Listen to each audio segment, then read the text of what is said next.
Bonjour à tous et bienvenue sur la chaîne YouTube. Alors aujourd'hui, j'ai le plaisir d'accueillir sur la chaîne Parole de Coach. Alors bonjour Christelle. Bonjour Laetitia. Ça va bien? Très bien, merci et toi? Oui, ça va bien, merci. Alors aujourd'hui, en fait, Christelle nous fait l'honneur de venir pour nous parler justement de sa spécialité. Alors on va commencer. Alors déjà, est-ce que tu veux te présenter? Avec plaisir, avec grand plaisir. Alors je suis Christelle Montillette, je suis la fondatrice de Parole de Coach. Je suis coach pour dirigeants, préparateur mental pour traders et investisseurs, certifié et spécialisé en neurosciences. J'ai une longue carrière qui a débuté dans la gestion commerciale et marketing, dont 10 ans à l'international. J'ai commencé l'investissement à l'âge de 26 ans. Ah, c'est bien. Voilà. Et au début de ma carrière, j'ai travaillé dans une petite structure d'une grosse société agroalimentaire où je négociais des contrats avec des traders gros porteurs.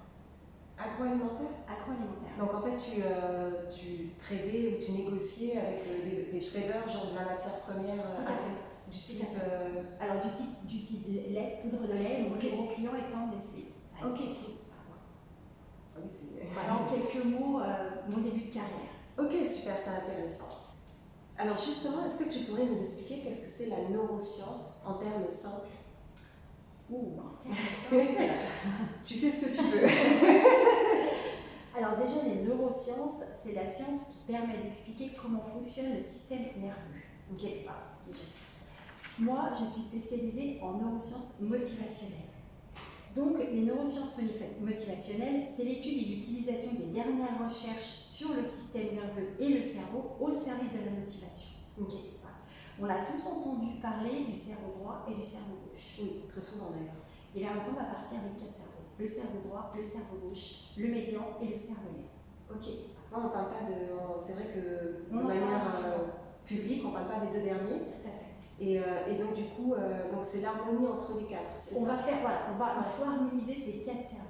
Et s'ils sont pas en harmonie, il se passe quoi? Un déséquilibre. Ok, d'accord, c'est ça. Voilà. C'est-à-dire que ce qu'on doit faire, on ne doit pas faire, on va le faire, et foutu pour foutu, on ira le faire. Voilà, c'est ce qui va se passer. Oui, c'est une coordination qu'on va chercher à atteindre. C'est une stratégie de changement ou d'atteinte d'objectifs. Ok, c'est intéressant. Voilà ce que c'est la neuroscience motivationnelle. Ok. Et la neuroscience, c'est quand même une science récente.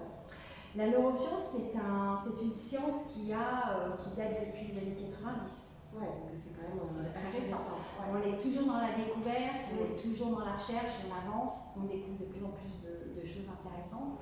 Et la neuroscience liée avec le coaching permet d'utiliser des outils très intéressants pour aider justement et accompagner les personnes à libérer le potentiel. Wow. Et justement, en fait, qu'est-ce qui t'a poussé à te spécialiser là-dedans, en fait? Alors déjà, pour être honnête, j'ai fait appel à un coach il y a quelques temps. J'ai eu la chance de bénéficier d'un accompagnement pendant 6 mois qui a contribué à une prise de conscience des difficultés rencontrées. Suite à ça, on a mis en place un plan d'action avec des solutions afin de résoudre les problématiques, ce qui m'a permis de progresser et d'avancer beaucoup plus vite. Ok, voilà. Et ça a été un petit peu déclenchement. Ça a été un déclenchement, ça a été un révélateur également aussi. Parce que le résultat était important. Ça demande de sortir de sa zone de confort. Tout à fait. Parce qu'on a du mal à pouvoir y aller, mais une fois qu'on est accompagné et qu'on se sent un peu épaulé, aidé, on a plus de facilité à sortir de cette zone de confort. Tout à fait. C'est pour ça qu'aujourd'hui, j'ai des dirigeants, les traders, les investisseurs, à être confiants et sereins en abordant le changement et ainsi éliminer la peur de l'échec. Parce que souvent, on a toujours peur d'échouer. La peur est tout le temps là et c'est vrai qu'on a peur d'échouer. Donc, on a peur d'y aller. Oui, c'est vrai, tout à fait. Alors justement, en fait, j'ai une question parce que je pense que c'est une question que beaucoup se posent et que je me suis aussi posée il y a quelques mois, que tu m'as bien expliqué et tout. C'est quoi exactement la différence en fait entre psychologue et coach? Oui, je me souviens que tu m'avais posé cette question. Alors la différence, c'est que la psychologie, c'est la façon, globalement, on coordonne les idées, les pensées et la façon de comment ça s'organise et quel impact cette organisation peut avoir dans ta vie. Donc on va travailler dans le passé. Le coach, lui, va travailler dans le présent et le futur afin de t'accompagner et libérer ton potentiel, celui dont tu n'as pas conscience. C'est vrai. Donc ça, c'est la différence entre les deux. Ouais. Par contre, on a souvent des clients qui travaillent avec coach et psychologue. Oui, bien sûr, parce que les deux sont nécessaires parfois. On peut arriver à travailler avec les deux. Alors, la neuroscience, c'est l'évolution de la psychologie moderne. Grâce à cette avancée, aujourd'hui, ça permet de mettre en place des outils spécifiques pour accompagner de manière concrète nos clients. Oui. Donc, les outils sont mis en place vraiment pour nos clients par rapport à leur problématique. Alors justement, en fait, dans quelle mesure la neuroscience elle peut impacter en fait le quotidien du trader, investisseur Je vais dire quelque chose qui va paraître compliqué, mais on va le simplifier. On peut recabler le cerveau pour réussir en trading à l'aide de la neuroplasticité. Alors attention, je vais préciser gentiment. Le cerveau, contrairement à ce que l'on pense, n'est pas fixe. Il est extraordinairement flexible. Ouais. Donc on part déjà de là. On pense qu'il est impossible de changer. Voilà. Souvent on me dit non, moi je ne peux pas changer. Même si on peut changer, justement. Au fil du temps, on a développé, sans réfléchir, des schémas, des pensées, des habitudes qui sont devenus des automatismes par répétition. Voilà. On est parti avec ce système de répétition. Donc voilà pourquoi on va désapprendre pour réapprendre. D'où la flexibilité. D'où la flexibilité. Voilà. Nous, on va aller travailler avec la neuroplasticité. Oui. Voilà. Qui est la flexibilité justement du cerveau. Qui permet cette flexibilité. Ça, c'est un sujet qui peut être développé vraiment complètement plus tard. Ok. Et donc c'est comme ça effectivement qu'on peut impacter dans le quotidien du trader justement grâce à ça. En connaissant ça avec les outils nécessaires et tout. Voilà, en mettant des outils adaptés. Le trader souvent est dans un mode automatique, c'est-à-dire que son mode automatique ne le fait pas réfléchir. Il va cliquer, il va prendre une position, il va rentrer en position, et souvent après il se pose une question, c'est pourquoi pourquoi je l'ai fait, pourquoi je suis rentrée en position à ce moment-là. C'est un peu ça. Donc il va avoir à un moment donné une certaine lucidité. Ça, il va y avoir quelque chose qui va se passer. Donc c'est pour ça. Donc le mode automatique, c'est un mode de pensée. C'est un peu comme dans l'avion. À un moment donné, le pilote il met son pilotage automatique quand il fait beau. Mais à un moment donné, il peut y avoir un gros nuage, il peut y avoir un orage. Il va bien falloir repasser dans un mode manuel. Voilà. Exact. Voilà. Ok. Et en fait, pourquoi la neuroscience elle n'est pas assez démocratisée? Tu sais, parce que par exemple, bon, je prends un petit exemple avec la série Billion, je ne sais pas si tu connais, tu as déjà vu la série Billion aussi. Voilà, on a Wendy qui est psychologue, qui accompagne les traders et tout. Toi là, c'est quelque chose, en tout cas dans la série, c'est quelque chose de normal. Tu sais, par exemple pour les athlètes, on a des préparateurs, on a des coachs, on a des psychologues aussi. Mais pourquoi alors en tant que trader, un trader c'est aussi un athlète en quelque sorte, pourquoi en fait on n'a pas cet accompagnement-là en fait justement? Pourquoi c'est pas autant démocratisé?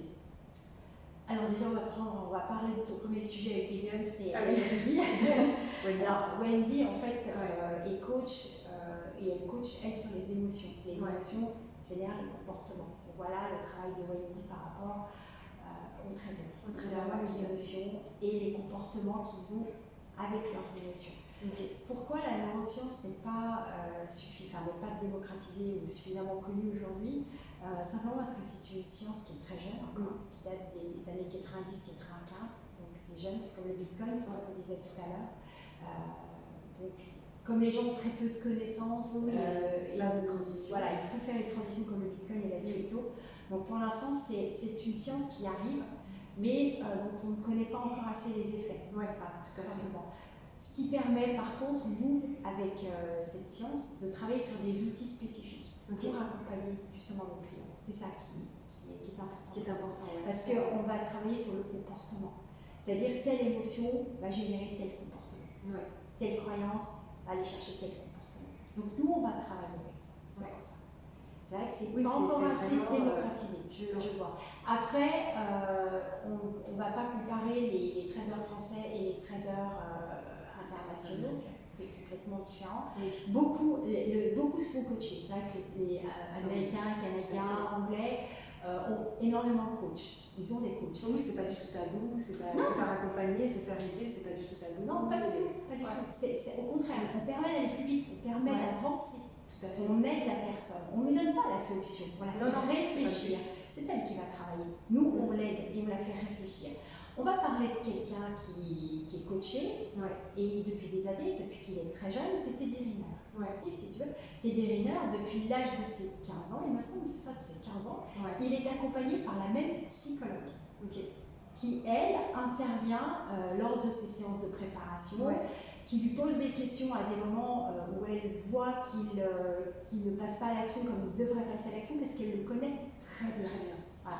On a souvent en coaching des clients qui restent avec nous souvent, alors des fois 6 mois, des fois 1 an, voire plus. Oui, dépendamment du temps que... Voilà, un coaching, voilà, ça dépend de leurs besoins. Parfois ils partent quelques temps, puis ils reviennent. Tout à fait. Voilà. Mais on travaille, on a toujours un dossier avec eux. On travaille avec eux. Et c'est exactement la même chose. Lui travaille avec elle depuis des années. Donc elle le connaît depuis des années.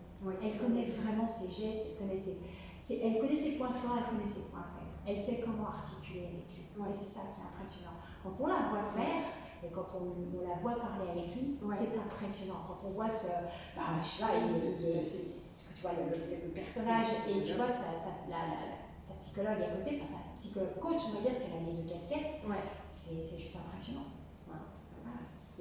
C'est une bonne femme qui justement, à un moment donné, arrive et lui dit pourquoi, à ce moment-là, pourquoi tu n'as pas fait telle figure, qu'est-ce qui s'est passé dans ta tête, pourquoi tu as montré telle ou telle, pas faiblesse, mais emploi interne.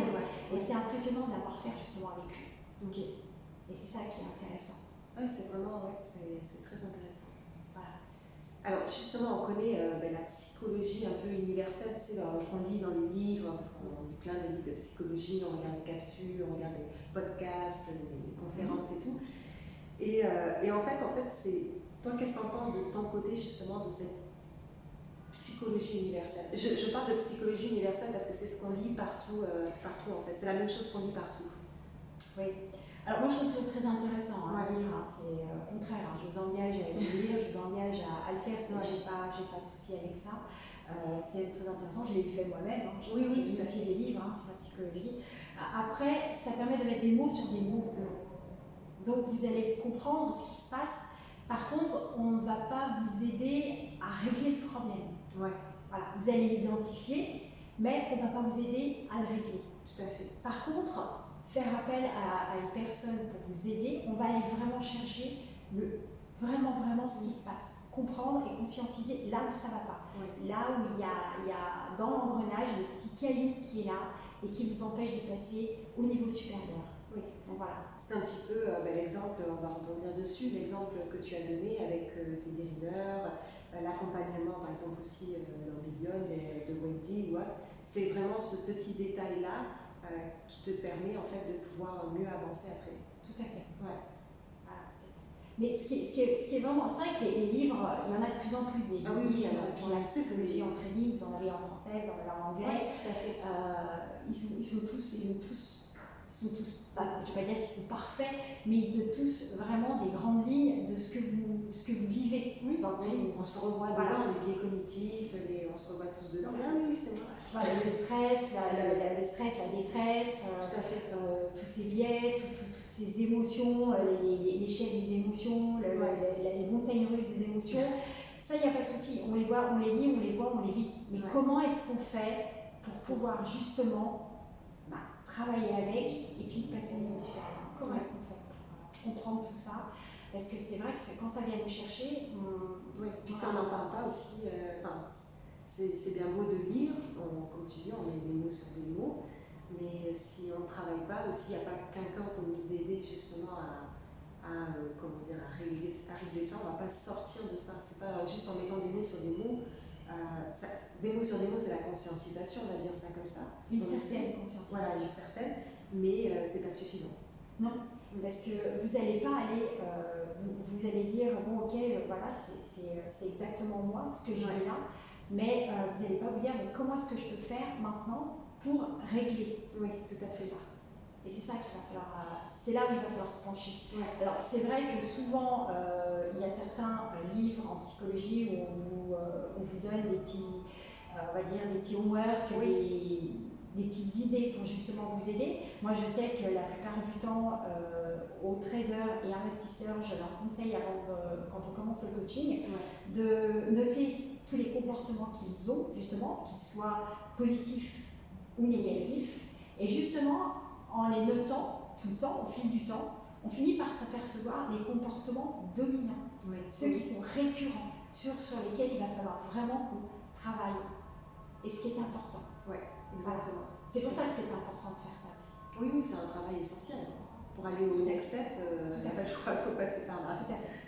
C'est un long travail, c'est un gros travail, bien sûr. Mais ça permet aussi de se connaître, parce qu'on a toujours, on ne sait pas forcément qui on est. On veut être des savoir-faire avant d'être des savoir-être. Oui, tout à fait. Alors qu'il faudrait déjà être un savoir-être pour être un savoir-faire. Je suis totalement d'accord sur ça. Alors justement, par rapport à tout ce que tu vois dans par exemple, tes coachings, par rapport à l'expérience et tout, quelles sont pour toi en fait les difficultés qui reviennent le plus au niveau émotionnel? Oui, au niveau émotionnel, ouais, exactement, c'est ça. Je m'y attendais. Ça c'est la question. Alors pour moi, après, tout dépend de chaque personne, mais pour moi, celles que je vois le plus souvent sont la frustration et la peur. La frustration parce que on essaie toujours de se comparer aux autres. Ah oui, ça c'est. Et ça, c'est souvent j'entends. Surtout sur les réseaux sociaux. Alors après, on se compare toujours aux autres, mais on s'oublie soi-même, ce qui est dommage, parce que voilà. La peur, en fait. La deuxième, c'est la peur. La peur, on engage des mécanismes de défense naturelle qui réduisent notre champ de perception et limitent nos choix. En fait, la peur nous rend irrationnels. Oui, bien sûr, on balance dans la détresse, stress-détresse, c'est ce que tu dis souvent.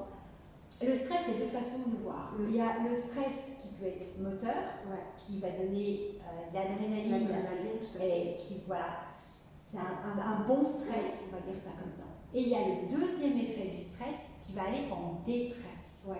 Si on prend comme exemple, c'est assez simple, moi j'utilise beaucoup dans mes coachings, on prend un conducteur. Tu conduis, il fait beau, pas de souci, tu vas conduire normalement, pas de problème. D'un seul coup, tu vas te trouver avec un orage, la pluie. Qu'est-ce que tu vas faire? Est-ce que tu vas adapter ta conduite ou est-ce que tu vas continuer comme tu étais? Donc si tu continues comme tu étais, c'est le mode automatique. C'est le mode automatique. Mais le problème, c'est que tu vas vite partir en détresse parce que tu vas voir que tu vas perdre le contrôle. Oui, tout à fait. Et c'est là, à ce moment-là, qu'on arrive dans la détresse. C'est exactement la même chose avec le crédit. C'est pareil. Tout à fait.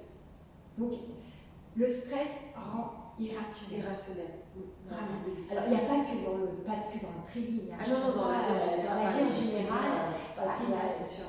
Quand on est dans ces comportements-là, c'est-à-dire plus on fait monter son état de stress dans le domaine de la détresse, plus on va devenir irrationnel. Donc après, on ne contrôle plus son comportement. Ah oui, donc ça c'est sûr. C'est ce qui va suivre après. Voilà. C'est pour ça qu'il faut toujours... Pour moi, vraiment les deux émotions que je rencontre beaucoup, et ce dont j'entends beaucoup parler, c'est vraiment la frustration, parce qu'on est frustré, parce qu'on ne réussit pas, parce qu'on pense que les autres réussissent et que nous, on ne réussit pas, et qu'on va aller chercher tout ce qui est possible pour réussir plutôt que de se poser les bonnes questions. Qu'est-ce qu'on fait bien? La responsabilité aux autres. On donne la responsabilité. On dit que c'est souvent la faute, c'est la faute du marché, Non, on se responsabilise quand ça arrive à ce moment-là. On se dit, qu'est-ce que je fais bien, mais qu'est-ce que je peux améliorer? Où est-ce que ça ne va pas? C'est là qu'il va falloir s'interroger, à ce moment-là. Et en général, si on se pose les bonnes questions, et si on arrive à poser un moment, à se poser au calme et à se poser les bonnes questions, on peut redescendre. Et vraiment, déjà limiter ses peurs et ses frustrations. Oui, tout à fait. Et justement, dans ces conditions-là, parce que les gens doivent le ressentir, le moment irrationnel, de stress, qu'est-ce que tu... je dis pas qu'est-ce que tu conseillerais, mais quelles sont les choses à faire, en fait? Alors, quand on se sent vraiment déjà dans un... Déjà, il faut déjà reconnaître le stress à travers son corps, parce que ça va aller nous chercher au niveau du corps. Donc, quand on commence à stresser, quand on commence à avoir la main qui tremble, quand on commence à sentir la cage thoracique qui commence, on n'arrive plus à respirer, on arrête tout. on arrête. Ouais. On arrête tout de suite. On se pose. On sort de la pièce où on est, on va prendre l'air, on va dans une autre pièce, on va boire un verre d'eau, mais on arrête tout de suite. Tout à fait. Parce que plus on va continuer dans ce schéma-là, plus on va avoir l'effet boule de neige, plus on va être irrationnel. C'est pire, c'est pire. C'est vraiment comme une boule de neige qui va descendre et qui va tout détruire sur le passage. Tout à fait. Donc à ce moment-là, on arrête. On stoppe. Tout ferme les écrans. Alors il y a stopper. Oui. Ou alors pour ceux qui ont l'habitude de reprendre des respirations, de travailler sa respiration. Ou aller faire du sport, ou aller marcher. Voilà. Mais il faut stopper tout de suite. Parce qu'après, ça va être encore tout à fait. Et oui, c'est ça. Généralement, l'état irrationnel, c'est comme tu dis, c'est un effet boule de neige. Donc, puis après, tu dois rattraper ta décision irrationnelle par une autre décision irrationnelle. Généralement, c'est comme ça que ça se passe. Après, la décision irrationnelle va partir sur la vengeance. Ah oui, tout à fait. On va vouloir se venger, on va vouloir se faire, et on va continuer dans ce chemin, mais qui est encore complètement plus méchant. Ah oui, c'est du self-sabotage aussi. C'est tout à fait ça. Tout à fait ça. Et après, on va porter la faute, après, vraiment, la fin, voilà, il va falloir trouver un coupable, parce qu'on ne sera pas coupable. Oui, tout à fait, ouais. On est tellement dans cet état d'esprit irrationnel que franchement, on ne s'aperçoit même pas qu'on n'est pas coupable. Alors que ça vient bien de nous quand même. Tout à fait, tout à fait. Ah, c'est vraiment intéressant ce que tu viens de dire. Alors moi je trouve que personnellement qu'on ne parle pas assez en fait d'écosystèmes adaptés à la personne, au trader en quelque sorte pour mieux trader. Toi t'en penses quoi toi, de ce point-là? Moi je suis d'accord avec toi parce que déjà avant de choisir le marché sur lequel on veut aller, ce serait peut-être bien de savoir qui on est. Oui. Qu'on se connaisse parce que on est tous différents, on est tous uniques, on voit tous le monde à travers nos filtres, ce qui est la vérité, nos croyances, nos pensées, tout ce qui va avec. Et c'est vrai que on choisit tous de faire du trading, scalping, des trading ou investissement, mais on ne se pose pas la question avec nous-mêmes. Alors l'écosystème, juste pour précision, c'est un peu quel type de marché, quel horizon, enfin savoir... Savoir, voilà, c'est un peu ça. Et surtout aussi, on ne connaît pas les basiques et les fondamentaux de l'écosystème dans lequel on va. Parce qu'on prend les futurs, c'est un écosystème qui est particulier quand même. Ah ben il faut avoir... Voilà, c'est pas... oui, c'est... Moi j'ai beaucoup de traders en coaching qui, eux, font des futurs, qui sont des scalpers sur futur et des scalpers au carnet d'ordre.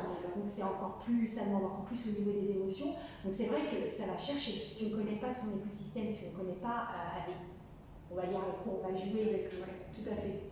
Ça va devenir compliqué. Donc mais même en connaissant avec quoi tu joues, des fois c'est pas fait pour toi. Alors souvent on arrive après en travaillant en coaching, la personne, moi j'ai souvent des clients qui sont des traders souvent, et on finit par partir en scalping. Parce que le fait d'avoir une position ouverte sur 4 heures, les rend anxieux parce qu'ils se mettent des alertes, parce qu'ils attendent que la position s'arrête et ils sont soulagés. En fait, ils sont soulagés dès qu'ils reçoivent une alerte en disant ça y est, c'est terminé. Donc déjà, à la base, ça ne va pas. Déjà, si on vit très mal, si on est obligé de regarder toutes les 5 minutes son écran, ça va pas faire comme ça. Donc, si tu veux, moi je peux revenir à une partie aussi. Moi j'avais à un moment donné, c'est pareil, investir, c'est-à-dire avoir des positions ouvertes et dormir la nuit, c'était compliqué pour moi. À une époque, j'avais vraiment du mal à le faire. Et c'est vrai qu'en ayant travaillé avec les coachings, comme je te l'ai expliqué, ce que j'ai mis en application, ce que j'ai mis en place, aujourd'hui, je n'ai pas de problème à avoir des investissements, à laisser les investissements courir, à regarder, à savoir que des fois je suis à moins 10, moins 20, moins 30. Voilà, pour moi c'est naturel, je le vis bien, je ne suis pas crispée à ce moment-là. J'ai commencé mes investissements en crypto l'année dernière. La crypto-monnaie, c'est pareil, ça va chercher au niveau émotionnel. Il faut être prêt à avoir de la volatilité. Voilà. Et dans le sens du gain comme dans le sens de la mer, on sait pas. Et à ce moment-là, c'est là où il faut comprendre qui on est. Parce que si on n'a pas cette capacité à se dire, voilà, ça va, je ne vais pas stresser, je souffle, c'est tout à fait normal, c'est le marché. On va laisser faire. C'est pour ça qu'il faut aussi connaître ses basiques et ses fondamentaux et aussi se connaître soi-même. Si on sait qu'on ne va pas tenir, si on sait que ça va aller nous chercher, si on sait que ça va nous empêcher de dormir, si on sait que ça va nous prendre de l'énergie, si on sait que ça va nous prendre cette énergie-là, non. Non, bien sûr, tout à fait. C'est ça qui est important, ça. Ouais. Ben moi, je me rappelle, j'avais commencé en faisant vraiment du day trading, tu vois, par exemple. Et moi, personnellement, bon, après, j'ai vite compris que c'était pas fait pour moi, de rester devant un écran, regarder la bougie comme ça qui bouge toute la journée. Moi, c'était pas possible. C'était pas possible. Ça, en fait, ça venait me travailler beaucoup trop, en fait. Alors que ce qui est bête dans tout ça, c'est que moi, je suis rendue à faire plus du swing, de l'investissement. Et je devrais être plus impliquée émotionnellement puisque je reste plus longtemps en position, mais c'est complètement le contraire en fait. Parce que je ne suis pas devant mon écran en train de regarder la bougie qui bouge toute la journée en fait. Et donc du coup, j'ai moins d'implication émotionnelle. Puis aussi, j'ai confiance en ce que je fais parce que dans ma structure, c'est comme ça que je commande mon plan, hein, comme tu dis, les basiques et fondamentaux. Voilà. Mais quand je faisais, je sais que j'en ai fait quand même une bonne période de temps du day trading, mais oui, non, j'ai compris que c'était pas un écosystème pour moi, par exemple. J'en fais des fois, hein, tu sais, des fois je vais en faire je vais faire un day trade par exemple, des fois dans des occasions de marché qui sont exceptionnelles, mais je vais pas faire ça de manière genre en faire tous les jours. Non, ça c'est pas possible. Je sais que ça va venir m'attaquer parce que c'est pas mon écosystème à moi. Je comprends, je vois ce que tu veux dire. C'est pas que tu n'as pas la connaissance, justement. Ah non, c'est sûr que non. Voilà, c'est simplement c'est le côté émotionnel qui c'est en fait, je sais pas, regarder une bougie toute la journée, comme on disait. Non, je préfère faire de la recherche, je préfère passer mon temps à apprendre de nouvelles choses, que de fixer mon écran pendant une période de temps comme ça et puis attendre que la bougie aille chercher mon truc ou chercher mon prix d'entrée. Moi, non, c'est pas possible. Ça, je préfère mieux arranger ma journée. Et pourtant, j'en subis de la volatilité, parce que moi aussi, hein, j'ai de la crypto, j'ai subi de la volatilité, mais ça va beaucoup moins me travailler, beaucoup moins, que du day trading. Ça, alors qu'en day trading, tu n'iras pas faire de la volatilité de 15-20% en intraday, à part si tu vas sur du penny stock ou de la crypto, faire day trader la crypto, des trucs comme ça. Mais voilà, chacun a un écosystème adapté à sa personnalité. Il n'y a pas de mauvais ou de bon. Je pense que c'est quelque chose qu'on doit connaître. C'est en fonction de soi. C'est poser les bonnes questions pour quel trading on est fait. Est-ce que c'est le scalping, le day trading ou l'investissement? Est-ce qu'on se sent mieux avec le chartisme ou on se sent mieux avec le carnet d'or? C'est à nous. C'est pas comme la plateforme. Oui, puis aussi fondamental, il y en a qui n'aiment pas du tout le côté macro, il y en a qui font juste du chartisme, il y en a qui font les deux, moi je fais les deux, parce que je trouve que les deux c'est complémentaire, comme ça il va mieux comprendre les choses, tous les mécanismes, et voilà, après c'est comme on dit, chacun trouve son terrain d'entente. Moi je sais que la dernière formation que j'ai faite en 2020 sur le carnet d'or, avec un professionnel aussi grand par la taille que par le cœur qui adore les crèmes flambées à la mandarine, il se reconnaîtra. C'est vrai qu'on a beaucoup travaillé sur la macro, la microstructure. On a beaucoup travaillé et insisté sur les basiques et les fondamentaux. Ça fait partie du travail. Tout à fait. C'est intéressant. Et c'est vrai que le fait de vouloir aider et accompagner les traders, je vais aussi aller chercher dans cette spécialisation-là. Je vais aller apprendre aussi les figures chartisme, je vais aller apprendre aussi le contexte. Je vais aller comprendre, comprendre le contexte dans lequel ils sont, l'environnement dans lequel ils sont. C'est vrai, je vais aller poser des questions à ce moment-là par rapport à ça. Et j'ai le même langage, quand on me parle de quelque chose, je comprends ce qu'on me dit, même si je comprends l'émotion qu'on peut vivre en même temps. Parce que j'arrive à transposer tout ça. Tout à fait. Parce que si tu veux, je les coach, je les aide, je les accompagne, mais je suis allée aussi prendre des cours pour ça. Donc c'est vrai que quand j'ai un trader en face de moi qui me parle, alors je ne fais pas coach, mais je ne coache pas la méthode, ça c'est vrai. Et c'est vrai c'est mon engagement, je ne coache pas la méthode, j'écoute, mais je ne viens pas rectifier une méthode. Non, bien sûr. C'est pas ta job non plus. Par contre, c'est vrai que dans un autre sens, la personne aime bien ce qu'elle échange aussi. Il ne faut pas oublier qu'un trader est seul aussi, des fois. Très seul, Souvent très seul. Et c'est vrai qu'il a besoin des fois d'en parler. Ça, c'est aussi un petit peu une espèce de décharge émotionnelle aussi. Et ce côté-là est très sympa aussi en coaching, parce que même s'il en parle, même si on travaille sur ce qu'on adapte pour lui dans son travail, il y a un moment où on prend un temps pour lui, où lui peut en parler aussi. Oui, tout à fait. Et ça, c'est très intéressant. Ouais. Voilà pourquoi je continue à regarder, je continue les graphiques pour mon investissement, je sais très bien. Et je continue aussi à me développer dans ce sens-là parce que c'est aussi un écosystème avec lequel je travaille et il faut que je le comprenne aussi. Il faut que j'arrive à comprendre ce qui va aller chercher et tout ce qu'il y a, et tous les outils que je vais pouvoir mettre en place pour les aider et les accompagner demain. Donc j'ai besoin aussi d'aller comprendre cet écosystème-là. Oui, exactement. Et aussi la deuxième chose qui est quand même importante, qu'on a déjà beaucoup parlé dans notre coaching à nous, c'est l'environnement de travail. L'environnement de travail, les habitudes aussi que tu dois prendre dans la journée. Comme on expliquait, c'est par exemple aller marcher, prendre soin de soi, pas se faire du bien à notre cerveau, trouver un endroit calme, enfin un endroit, un environnement où on est à l'aise de travailler. Mais ça, ce sont des choses importantes. C'est des fois, on pense que c'est des petits détails, mais qui ont un impact. C'est des petits détails qui ont une grande importance. Une grande importance, c'est ça, exactement. Et c'est des petits détails qui font qu'on devient plus performant. Oui, c'est ça, exactement. C'est ça aussi. Parce qu'on oublie souvent, on pense que le trading peut se pratiquer partout, dans le salon. Le trading, prévoyez une pièce pour vous. Évitez et éliminez le bruit autour de vous, c'est très important. Il faut que vous soyez focus sur ce que vous devez faire. Selon le temps que vous devez y passer, t'as des traders qui vont y passer 1 heure, 2 heures, selon votre temps, mais soyez focus sur ce que vous faites. Tout à fait, je suis d'accord avec toi. Souvent, quand je reçois un trader, et je reçois qui trade déjà depuis des années, qui ont une certaine expérience, au début de leur carrière, faisaient leur plan de trading, lisaient les news, ils avaient commencé à mettre en place un système de travail. Et puis du jour au lendemain, ils l'ont abandonné. Ils se sont dit j'en ai plus besoin, je peux trader sans ça. Ça marche pas non plus comme ça. Tout à fait. Et souvent, j'ai souvent aussi des traders qui après, je peux les comprendre aussi, qui après une longue journée de travail ont envie de trader le soir chez eux. Donc la première chose qu'ils font, c'est qu'ils allument les écrans et ils se posent pas de questions sur ce qui s'est passé sur la journée sur le marché, ils n'ont pas été regardés, ils n'ont peut-être pas préparé leur plan de trading et en fait ils prennent des positions, mais ils ne savent pas, c'est limite, ils ne savent pas pourquoi ils prennent la position. Ils le disent, ils me disent j'arrive, j'allume les écrans, je rentre du travail et en fait à un moment donné ils prennent une position mais ils ne savent pas pourquoi ils prennent cette position. Donc en fait ils sont dans un mode automatique. Donc j'arrive, j'allume les écrans, voilà. Mais est-ce que vous avez prévu un plan?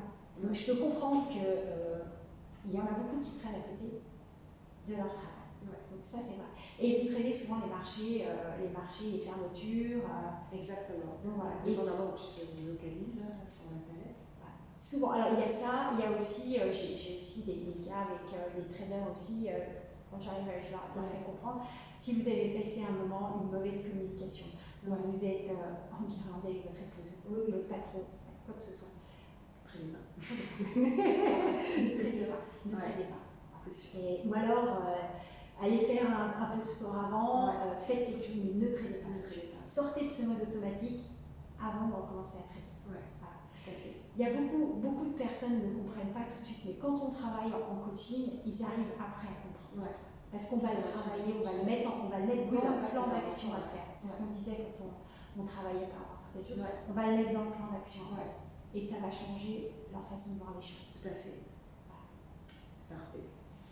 Alors justement, qu'est-ce que tu en penses toi du trading en communauté, des trading rooms, par exemple des réseaux, des groupes, des trucs comme ça? Alors moi je l'ai fait, j'ai passé 1 année dans une trading room. Après, ce qui est intéressant, c'est de savoir pourquoi on y va. Quelle est l'intention qu'on a à aller dans une trading room. Moi j'y suis allée pour apprendre, comprendre, partager, parce que ça aussi, aussi partager avec les autres, oser partager un graphique, oser proposer quelque chose, sachant que des fois le feedback ne sera peut-être pas comme on le soit parce qu'on a envie d'être rassuré et on va être frustré parce qu'on ne sera pas rassuré comme on a envie de l'être, parce qu'on pense toujours qu'on est meilleur, mais on a tout à apprendre. Donc moi je l'ai vécu, je trouve que c'est intéressant, mais poser son intention, ça c'est tout à fait. Après, au bout d'1 année de trading room, faire un feedback. Qu'est-ce que ça vous a apporté? Les plus, les moins? Est-ce qu'on continue? Mais qu'est-ce que ça vous a apporté? Moi, je sais que ça a été amusant et c'est là où ça m'a fait prendre conscience que je suis entrée dans une trading room en 2019. Ouais. Et comme j'ai eu des coachings, comme je te l'ai dit, oui, bien sûr, j'ai beaucoup accompagné des traders sur la gestion émotionnelle. Et ce qui était assez amusant, c'est que plusieurs me disaient, mais pourquoi est-ce que tu décides pas demain d'accompagner justement des traders sur la gestion émotionnelle, sur le comportement, sur tout ça. Et c'est là où est venu mon déclic d'aller faire ma formation. Ouais. Alors, je ne dis pas que les traders, c'est sûr, mais le déclic vient aussi de là. Tout à fait. C'est pour ça. Et toi, t'en as pensé quoi, toi, ta training room où tu étais? Oui, moi j'ai passé, pareil, j'ai passé 1 an et demi à peu près. Honnêtement, comme tu dis au début, moi j'y allais, ça c'était sûr, c'était mon intention, c'était d'apprendre. Là c'était plus pour le day trading, donc c'était d'apprendre vraiment tout là.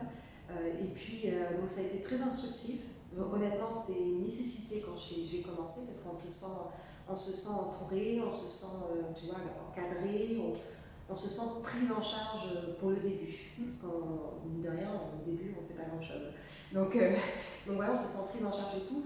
Mais est arrivé un moment où, dans les trading rooms, il y a souvent du turnover. Parce qu'il arrive un moment où il y a des gens qui vont rester dedans, qui arrivent effectivement à trader avec le bruit ou autre, ou qui ont exactement la même façon de faire que la personne qui enseigne. Et il y a les autres qui, des fois, personnalisent leur façon de faire par rapport à leur personnalité, leur écosystème, qui se découvrent aussi différents. Et donc, du coup, ils vont s'adapter par rapport à qui ils sont vraiment. Et moi, j'étais dans ce groupe-là, en fait. J'étais plus dans le groupe où je faisais exactement comme les gens. Et donc, du coup, en fait, rester dedans, c'était beaucoup de bruit pour moi parce que du coup, ça pouvait, comme j'étais en train de mûrir, ça pouvait affecter mon développement de mon système à moi, de ma façon d'être, de qui me découvrir ou autre, parce que je faisais pas comme eux, et donc du coup c'était du bruit. Il y avait beaucoup de trades, il y avait beaucoup de bruit, beaucoup de comment dire, de winners, de machins, bref. Et quand toi tu es en train de prendre le chemin un peu de l'émancipation, on va dire ça comme ça, en fait tu as besoin aussi de te protéger afin de mûrir et te protéger du bruit en fait. Donc je dis ça a été très instructif, à le refaire je le referai, il n'y a pas de souci, parce que j'ai appris énormément. Je suis d'accord. Mais est arrivé un moment où j'ai pris un virage individuel. Il arrive à un moment où on a besoin d'en sortir pour se confronter à soi. Ouais, c'est ce que je dis toujours, le trading, on ne se confronte pas au marché, on se confronte à soi-même. Je dis quand vous ouvrez vos écrans, vous ne vous battez pas contre le marché, vous vous battez contre vous. Vous êtes pile et face, donc on va se battre contre vous. Donc c'est vrai qu'à un moment donné, on est obligé de partir de cette room et d'y aller, de se lancer. Même si c'est de la micro, parce que souvent on peut faire aussi de la micro, mais à un moment donné, il faut y aller. Il faut commencer à voler de ses propres ailes. Ça, c'est important. Exactement, Après, c'est vrai qu'on peut y retourner. On peut se dire. Après, on peut y retourner. Une fois qu'on s'est émancipé, qu'on a réussi à développer son système, son plan. Moi, j'y repensais à retourner dans le sens où je sais qu'aujourd'hui, parce que bon, j'ai quand même un groupe de followers qui me suit, et je sais qu'il y a beaucoup de gens qui sont jamais d'accord avec moi, et ça c'est tout à fait correct. Mais aujourd'hui, j'arrive à maintenir mes décisions, même si j'ai plusieurs personnes qui n'est pas d'accord avec moi. Alors que quand tu débutes, en fait, d'avoir des gens qui sont pas d'accord avec toi, ça peut avoir un impact sur ce que tu fais. Et qui font pas comme toi ou autre, ça peut avoir un impact. Donc en fait, il faut avoir quand même, c'est comme pour être sur les réseaux sociaux, il faut avoir une certaine maturité. Parce que sinon, tu es vite biaisé, tu es vite frustré, tu es vite, voilà. Et donc ça fait partie du développement. Oui. Ouais, c'est exactement ça. Tout à fait. C'est, moi, ce que je mettrais à la fin, un peu pour conclure, c'est on compare souvent les traders à des sportifs de haut niveau. Ouais. Voilà. Le sportif de haut niveau, qu'il gagne ou qu'il perde, il va continuer à améliorer. Son feedback, c'est partir et améliorer. Il ne va pas rester sur sa position, il va être content parce que s'il a gagné, d'accord, mais il va chercher à passer au niveau supérieur, donc à améliorer. Exactement la même chose s'il perd. Il va chercher et il va passer au niveau supérieur, il veut améliorer. Donc à un moment donné, les deux feedbacks sont très bons pour passer à l'amélioration. On va toujours partir sur un niveau supérieur. Voilà, c'est ce qu'on disait l'autre jour, quand on a recommencé notre séance de coaching, où tu m'as dit, moi je veux passer au niveau supérieur. Donc ça passe comme ça. Donc on a fait un feedback de ton année de coaching, on a regardé tout l'avancement que tu as pris, tout ce qui s'est passé, et moi tu m'as demandé maintenant, next step, au niveau supérieur, et on va mettre en place les choses. Et c'est ça, en fait on fait un feedback. Le feedback, souvent les gens disent l'échec, il n'y a pas d'échec. Il n'y a pas d'échec. Non, l'échec c'est juste l'abandon. Voilà. Un échec c'est un abandon. Mais un feedback, c'est comment est-ce que je peux améliorer ce que j'ai déjà fait.